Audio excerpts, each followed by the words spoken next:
Nous recevons notre invité Nafissatou Diallo, membre du comité directeur du Parti démocratique sénégalais. Nafi, bonsoir. Bonsoir Moustapha et merci de l'invitation.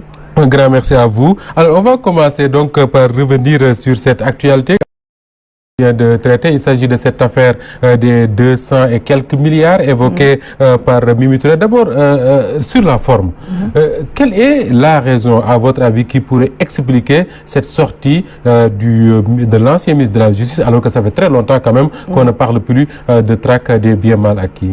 Alors, moi je pense qu'il y a deux possibilités. La première, c'est qu'elle veut se faire entendre, peut-être qu'elle est au courant de quelque chose, et elle veut mettre la pression sur le président de la République.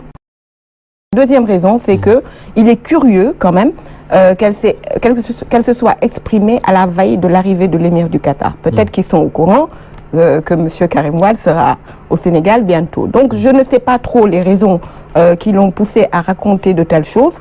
Toujours est-il que son propre camp a démenti. Toujours est-il que les Sénégalais se sont attaqués à elle lorsqu'elle a sorti de tels propos. C'est outrageant quand même pour nous Sénégalais qui comprenons comment se passent les finances publiques. Et elle a sorti un document en citant des points. Premièrement, ils ont revu le montage financier de l'aéroport de l'AIBD, et ils disent qu'ils ont gagné 100 milliards.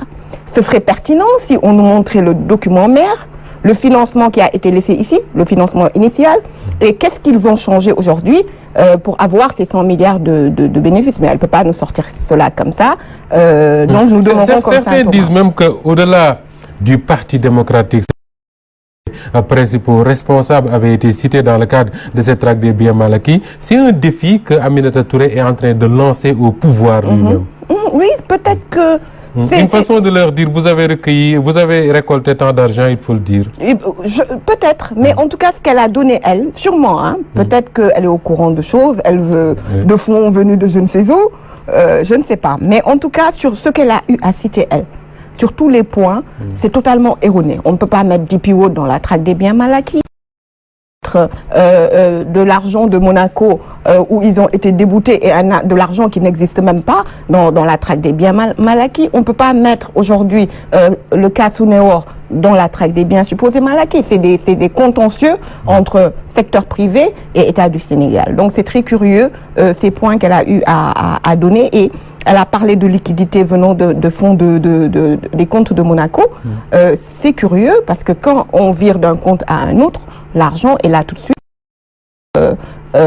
D'accord. Alors, aurait dû passer à l'Assemblée nationale. Pour peut-être clore le débat, le gouvernement fait un communiqué et parle de 152 milliards de francs CFA qui ont été recouvrés dans le cadre de cette traque des biens supposés mal acquis, comme vous dites.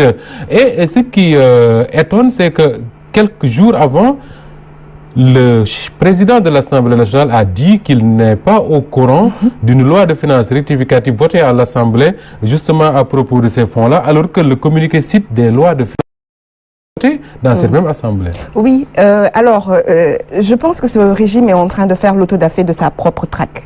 Parce que ce qui est curieux encore dans ce communiqué du gouvernement, ils nient Mimi Touré. Ils sont en train de nier Mimi Touré, premièrement. C'est une cacophonie totale, mais ce qui est curieux, ils citent des lois de finances rectificatives portant sur la Sounéor. C'est une cession de quote-part pour l'État, sur DP World, qui est également une cession, un ticket d'entrée ou de l'État du Sénégal pour 24 milliards, alors que l'autre a parlé de 50 milliards, ou je ne sais plus le montant. L'État du Sénégal nous cite l'affaire ArcelorMittal, qui est en soi le plus grand scandale économique du Sénégal de ce sont des indépendances à nos jours. Et donc, aujourd'hui, le communiqué de Seydou Gueye, on ne voit aucun point où on nous parle de la traque des biens supposés mal acquis. C'est des contentieux entre l'État, comme ça se passe partout dans le monde, et régulièrement entre le secteur privé donc, et dire qu'il n'est pas au courant d'entrée d'argent à travers une loi de finances rectificative concernant la traque des biens mal acquis. Il a totalement raison, parce que moi j'ai lu le communiqué de Monsieur Gueye. Tout à l'heure, j'ai été vérifier les lois de finances rectificatives et il nous parle de la Sonewar. Donc c'est exactement ça. Il n'y a rien qui soit issu de la traque des biens supposés mal acquis. Donc ce gouvernement, on ne sait même plus à quel fin. Est-ce qu'il n'y a pas aujourd'hui, on ne peut pas supposer une guerre dans le mouvance présidentielle autour de la question de la traque des biens mal acquis, c'est-à-dire comment prendre cette question-là. Faut-il continuer, faut-il arrêter, tout en pensant qu'il y a une élection présidentielle qui se prépare et que peut-être certains concernés par la traque pourraient être d'un soutien précieux pour le chef de l'État? Oui, je le pense également. Il y a toujours des soubassements politiques qui transcendent ce que pourrait penser le peuple. Moi, je pense que Mimi Touré a eu à être dans les 100 femmes les plus influentes et elle se targuait d'être la première femme à avoir mis en prison le fils d'un ancien chef d'État et également un chef d'État parlant de Hissène Habré. Mais tout ça, cela montre une chose qu'aujourd'hui, quand elle a été remerciée, qu'aujourd'hui elle veut se repositionner ou alors elle fait des choses qui seraient bon qu'elle nous livre, que nous sachions ce qui se passe. En tout cas, sur la traque des biens supposés mal acquis, il n'y a pas un franc qui a été recouvré par l'État du Sénégal. Donc, je pense qu'il y a une guerre entre eux et que je serai en 2018, Mimi Touré se sépare du président actuel. D'accord. Alors, on va parler d'un autre scandale qui est cité justement dans cette affaire-là, c'est l'affaire ArcelorMittal. Jusqu'ici, il y a eu un moment où le président Wade lui-même avait brandi des documents à propos de cette affaire-là, disant que si Macky Sall ne dit pas ce qui s'est passé, lui, il va le dire. Mais jusqu'ici, les Sénégalais ne savent pas exactement ce qui s'est passé. Alors, c'est une affaire très simple comme cela se passe d'habitude dans tous les pays. À l'époque, ressources qui traitait les mines de Falémé. Et Mittal, qui est un grand industriel, un grand groupe en Inde, est venu voir le président Abdoulaye Wade en lui disant « Rétrocédez-nous les minerais au Sénégal, nous vous proposons de payer au moins 10 fois, 15 fois plus que Kumba Ressources, d'engager des jeunes dans le cadre du travail, etc. » Et le président Wade, comme on le sait, est quelqu'un qui a une vision. Il leur a dit on se contentera pas de faire un train à grand écartement. Il faudra faire également une école des mines à l'instar de celle de Paris qui va permettre aux Africains qui ne peuvent pas aller en France, en Europe, aux États-Unis de venir étudier ici. Il faudra, et il a listé un certain nombre de choses. Mittal a signé avec l'État du Sénégal disant qu'il remplirait toutes ces conditions. Le président Wade leur dit également, nous sommes en contrat avec Kumba Ressources. Alors, ils vont nous poursuivre si est-ce que vous allez payer les indemnisations liées à la rupture de contrat? Moi, je peux aller même discuter avec eux parce que les actionnaires majoritaires sont des amis personnels. C'est vous dire, il aurait pu dire je reste avec mes amis et ne pas penser au peuple. Ils ont dit d'accord et c'est un contrat qui a été dûment signé. Entre-temps, on reste longtemps, on voit rien. Il n'y avait que des bureaux au niveau de la VDN. Le président Wade appelle les avocats du Sénégal, Maître Assec Bourgi en tête, et leur dit d'attaquer ArcelorMittal au niveau du tribunal arbitral de Paris. Parce que simplement, ce qu'il faut retenir, quand Mittal venait au Sénégal signer, il s'appelait simplement Mittal. Ce qu'il voulait, c'était lancer une OPA sur Arcelor en France, pour devenir la première industrie de sidérurgie et d'aciérie. Donc, on va en France, le tribunal arbitral regarde les dossiers et dit ce qui est clair, c'est que l'État du Sénégal doit être indemnisé. Vous avez reçu des préjudices, des torts immenses. Donc, on va indépendant, comme on a l'habitude de le faire avec les dossiers qui viennent, un cabinet américain qui va aller évaluer le préjudice subi par le Sénégal. Le cabinet rend un rapport, je pense, entre 2500 ou un peu plus de 2500 milliards. Le Sénégal a-t-il reçu ces fonds? Non, jamais. Alors, ce qui se passe entre-temps, la Cour arbitrale demande à l'État du Sénégal, aux deux parties, d'aller négocier autour sur la base de ce rapport du cabinet américain. Donc, ils vont discuter. Et en pleine discussion, nous, on réclamait, je pense, 1800 ou 2400. Je ne sais plus trop les chiffres, mais en tout cas, c'est plus de 1800 milliards. Eh ben, le président Wade perd le pouvoir. Ceux-là, ils viennent. Et un jour, on apprend... Comme ça, Assec Bourgi avait été appelé au palais, on l'a dessaisi du dossier. Et on nous sort un jour que maintenant ils sont d'accord pour 75 milliards, entre 1800 ou 2000 milliards à 75 milliards. Donc nous supposons, et vos confrères de la lettre du continent parlent effectivement de corruption dans cette affaire-là, parce que c'est impossible que l'État du Sénégal aille négocier 75 minables, pardonnez-moi le terme, milliards, devant 1800-2000 milliards. Alors, voilà l'affaire. Voilà donc cette affaire. Et ce dossier-là est cité dans le document du gouvernement comme étant de l'argent recouvré par l'État du Sénégal. Alors que là, si je suis ce que vous dites, c'est qu'on a perdu de l'argent. On a rien recouvré.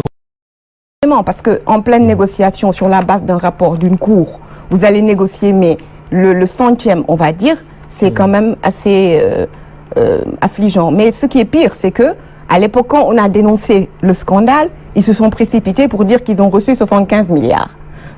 Alors, ils courent à l'Assemblée nationale, mettre 70 milliards. On leur dit, même si vous avez reçu 75 milliards, où sont les 5 milliards restants? Où sont-ils? Et là, ils nous parlent d'avocats, ils ont payé je ne sais trop quoi.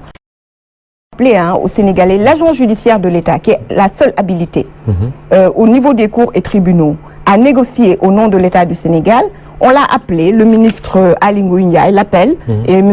Amadouba pour lui dire de signer. Qui était le ministre de l'énergie. Des mines, je pense. Mines, lui demande de signer. L'agent judiciaire de l'État refuse, dit je ne signerai jamais 75 milliards, je ne signerai pas ce document. Et elle a démissionné, c'est Madame Gassama. Parce qu'elle voulait certainement pas faire un sale travail.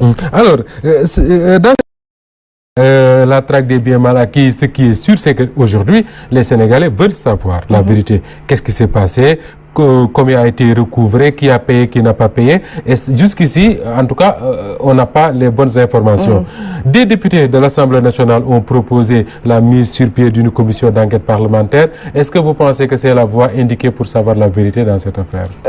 Oui, il faudrait une commission d'enquête parlementaire, mais moi, personnellement, je pense qu'il faudrait aujourd'hui faire ce que le président Wade avait demandé, qu'il vienne avec son équipe et ses documents, que nous venions avec notre équipe et des documents.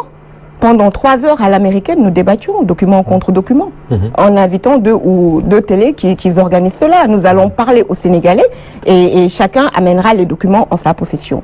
Parce que cette traque des biens mal acquis, nous le savons tous, a poursuivi qu'une seule personne, Karim Wade. Karim Wade, sur les 25 qui ont été cités. Voilà, et nous sommes tranquilles, nous savons que nous n'avons ni transigé, ni payé. Aujourd'hui, ce qui avait été saisi, Moustapha, ce qui est quand même drôle et qui pose un problème entre Macky Sall et Mimi Touré, c'est le fait de voir que les maisons du président Wade, qui avaient été saisies par l'État du Sénégal, par la justice du Sénégal, dans le cadre de la CREI, où lui ont été retournées sans aucune décision de justice. Donc, c'est comme si Macky Sall dit, c'est moi qui avais ordonné la traque, c'est moi qui ai ordonné l'exil de Karim Wade, je rends les maisons du président Wade. C'est un camouflet pour Mimi Touré. Autre curiosité dans cette affaire, pour terminer, c'est que 5 personnes sur la liste, seul Karim Wade a été poursuivi, mais d'autres personnes avaient été mises en demeure et tout ce que vous voulez. Et pendant qu'on sort ce communiqué-là, il y en a qui ont pris la parole, Abdoulaye Baldé notamment, Aïda Diong à travers son avocat, pour dire qu'ils n'ont jamais transigé, ils n'ont jamais versé aucun sou. Cela veut dire qu'aujourd'hui, il y a un devoir de vérité qui s'impose. Absolument. Il faut aujourd'hui absolument qu'on fasse des enquêtes. Et j'en appelle aux journalistes, enfin, ceux qui en restent comme ce média, de faire des investigations, de croiser. Le journaliste, on lui demande d'être neutre, mais il est libre d'apporter sa plume. Aujourd'hui, pour qu'on comprenne enfin que les Sénégalais, que les Sénégalais comprennent ce qui se passe dans cette traque-là. Et ce qui est curieux aujourd'hui, c'est que tout ce qu'ils citent n'a rien à voir avec des décisions de justice. C'est ça qui est quand même choquant. C'est des contentieux État, secteur privé, réglés à l'amiable.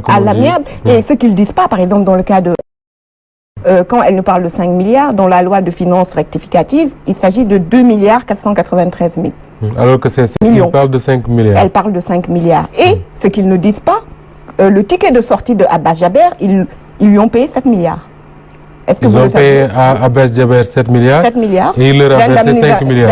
C'est ce qu'elle dit. Alors que dans la loi de finances rectificative, Amadouba a parlé de 2 milliards 498. C'est-à-dire que dans l'un ou l'autre, on a perdu. On a perdu. Même si c'est 5 milliards, on a perdu 2 milliards. C'est comme venir appeler Big Togo, lui donner un marché et se lever un beau jour et lui donner 12 milliards. Nos 12 milliards sont où? Il y a certainement beaucoup à redire dans cette affaire, mais peut-être un jour les Sénégalais découvriront la véritable vérité, si je puis m'exprimer ainsi. En tout cas, grand merci à vous, Nafissatou Diallo. Je rappelle que vous êtes membre du comité directeur du Parti démocratique sénégalais et que vous étiez l'invité actuel de cette édition du soir de ce vendredi qui est à présent terminé. Merci à toute l'équipe accompagnée. Mesdames et messieurs, merci de la fidélité à Walf et bien à vous.